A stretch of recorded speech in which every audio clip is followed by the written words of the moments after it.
Hi, ഞാൻ Sherin Davis. സ്വന്തം ജോലി ഇരുന്നുകൊണ്ട് തന്നെ ഒരുപാട് ആളുകൾ സ്വന്തമായിട്ടൊരു ബിസിനസ് ഇൻകം ഉണ്ടാക്കുന്നുണ്ടെന്ന് നിങ്ങൾക്കറിയാമോ? ലോകത്ത് ഇന്ന് ബിസിനസ് ഓണേഴ്സ് ആയിരിക്കുന്ന ഒട്ടുമിക്ക ആളുകളും ഒരു കാലത്ത് ഒരു സാലറീഡ് എംപ്ലോയി ആയിരുന്നു. ബിസിനസ്സിൽ നിന്നുള്ള വരുമാനത്തിന്റെ പ്രത്യേകതകളും സാധ്യതകളും കണ്ടെത്തി അവർ സ്വന്തമായിട്ട് ഒരു ബിസിനസ് ഓണർ ആകുന്നതിനെ പറ്റി ചിന്തിച്ചു. ഏതൊരാൾക്കും ഏതൊരു ജോലിയിൽ ഇരുന്നുകൊണ്ടും ഇത് സാധ്യമാണ്. ഇന്ന് അത് ഏറ്റവും എഫക്റ്റീവായിട്ട് ചെയ്യാനുള്ള ഇൻഫ്രാസ്ട്രക്ചറും പ്ലാറ്റ്ഫോമുകളും അവസരങ്ങളും നമുക്ക് അവൈലബിൾ ആണ്. ഇതാണ് ഇന്നത്തെ വിഷയം. Welcome to our channel the money contrarians.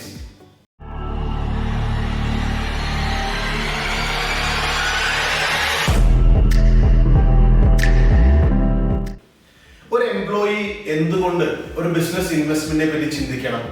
ഒരു എംപ്ലോയി ആയിരിക്കുമ്പോൾ തന്നെയുള്ള പ്രശ്നം എന്ന് പറഞ്ഞാൽ എന്താണ്? നമ്മുടെ ജോലിയിൽ മാത്രം നമ്മൾ ശ്രദ്ധ കേന്ദ്രീകരിക്കും. നമ്മുടെ ഉത്തരവാദിത്തം മാത്രം ചെയ്തു തീർക്കുക എന്നതായിരിക്കും നമ്മൾ ചെയ്യുന്നത്. അങ്ങനെ കുറെ കഴിഞ്ഞാൽ നമ്മളൊരു മെഷീൻ പോലെ ആയിത്തീരും. എന്നാൽ ഈ ജോലിയിൽ ഇരിക്കുമ്പോൾ തന്നെ നമ്മുടെ ചിന്തകൾ നമ്മുടെ ജോലിക്ക് പുറമെ കൂടുതൽ സമയം ഉണ്ടാക്കുന്നതിനെ പറ്റിയും ഒരു അഡീഷണൽ ഇൻകം സോഴ്സ് ഡെവലപ്പ് ചെയ്യുന്നതിനെ പറ്റിയും നമ്മൾ തന്നെ ലിമിറ്റ് ചെയ്ത് വെച്ചിരിക്കുന്ന സ്കില്ലുകളെ പറ്റിയും ചിന്തിച്ചാൽ നമുക്ക് കുറച്ചുകൂടി സ്മാർട്ടായിട്ട് ജീവിതം മുന്നോട്ട് കൊണ്ടുപോകാൻ പറ്റും. അതിനുശേഷം നമ്മൾ ചിന്തിക്കേണ്ടത് നമ്മുടെ എംപ്ലോയ്മെന്റിന്റെ ഭാവി എന്തായിരിക്കും എന്നതും നമ്മൾ നിലവിൽ എങ്ങനെയാണ് ഈ എംപ്ലോയ്മെന്റിൽ സെറ്റിൽ ആയിരിക്കുന്നതും എന്നതാണ്. നമ്മുടെ സാലറി ആയിരിക്കും നമ്മൾ ഡിപ്പെൻഡ് ചെയ്യുന്ന ഏക വരുമാന മാർഗം. ഇത് ഫിക്സഡ് സാലറി ആയതുകൊണ്ട് തന്നെ നമ്മുടെ എക്സ്പെൻഡിച്ചറുകളും നമ്മൾ ഫിക്സഡ് ആയിട്ട് തന്നെ പ്ലാൻ ചെയ്തിട്ടുണ്ടാകും. എന്തെങ്കിലും ഒരു അഡീഷണൽ ഇൻകം കിട്ടിയാലും നമ്മൾ എക്സ്പെൻഡിച്ചർ കൂട്ടാനായിരിക്കും ശ്രമിക്കുന്നത്. എംപ്ലോയ്മെന്റിൽ നിങ്ങളുടെ സാലറി ഡിപ്പെൻഡ് ചെയ്തിരിക്കുന്നത് നിങ്ങളുടെ ഫിസിക്കൽ പ്രസൻസിനെയാണ്, അല്ലെങ്കിൽ നിങ്ങളുടെ കഴിവിനെയാണ്. എന്നാൽ ഇത് ഭാവിയിൽ ഇതൊരു ഡിപ്രീഷിയേറ്റ് ചെയ്യുന്ന ഒന്നല്ലേ. നിങ്ങൾക്ക് ആരോഗ്യം ഉണ്ടായാൽ മാത്രമല്ലേ നിങ്ങൾക്ക് സാലറി ഉണ്ടാവുകയുള്ളൂ. അതുപോലെ തന്നെ നിങ്ങളുടെ ജോബ് സെക്യൂരിറ്റി, ആർട്ടിഫിഷ്യൽ ഇന്റലിജൻസിന്റെ കടന്നുകയറ്റം പലതരം പ്രൊഫഷണലുകളുടെ ജോലിയും തന്നെ ഇല്ലാതാക്കും. അതുപോലെ തന്നെ ഒന്നും സംഭവിക്കില്ല എന്ന് ഉറപ്പിച്ചിരിക്കുന്ന പല പ്രൊഫഷനും ഇന്ന് ടെക്നോളജി കൊണ്ടാണ് റൺ ചെയ്യുന്നത്. ഇവിടെ ഒരു ഹ്യൂമൻ സ്കിൽ എന്നത് ഭാവിയിൽ എപ്പോൾ വേണമെങ്കിലും ഒരു മെഷീൻ ഏറ്റെടുക്കാം. ഈ പ്രശ്നങ്ങളെല്ലാം മനസ്സിലാക്കി ഒരു എംപ്ലോയി ആയിരിക്കുന്ന നിങ്ങൾക്ക് എങ്ങനെ ഒരു സെക്യൂർ ഫ്യൂച്ചർ ഉണ്ടാക്കിയെടുക്കാം? ആദ്യം ചെയ്യേണ്ടത് ഈ ഭാവി പ്രശ്നങ്ങളെല്ലാം മറികടക്കാൻ നിങ്ങൾ മാനസികമായിട്ട് ഒരുങ്ങുക എന്നുള്ളതാണ്. നിങ്ങളുടെ എംപ്ലോയ്മെന്റ് മൈൻഡ് സെറ്റിൽ നിന്നും നിങ്ങളുടെ ഇൻവെസ്റ്റർ മൈൻഡ് സെറ്റിലേക്ക് മാറുക എന്നതാണ് ആദ്യം ചെയ്യേണ്ടത്. ഇതിനുശേഷം വേണ്ടതെന്നാണ് ഇൻഫർമേഷൻസ് ആണ്, അറിവുകൾ.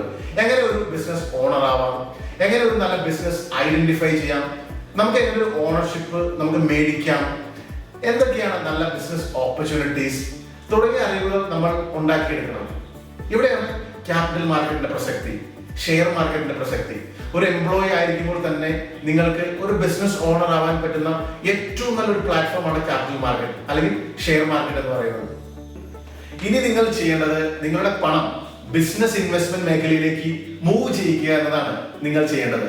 അതിനുള്ള ഓപ്ഷൻസ് ആണ് mutual funds, ULIPs, portfolio management services അതായത് PMS, പ്രൈവറ്റ് ഇക്വിറ്റി ഇൻവെസ്റ്റ്മെന്റ്സ് അതായത് PE investments, venture capital funds, AIF, alternate investment funds.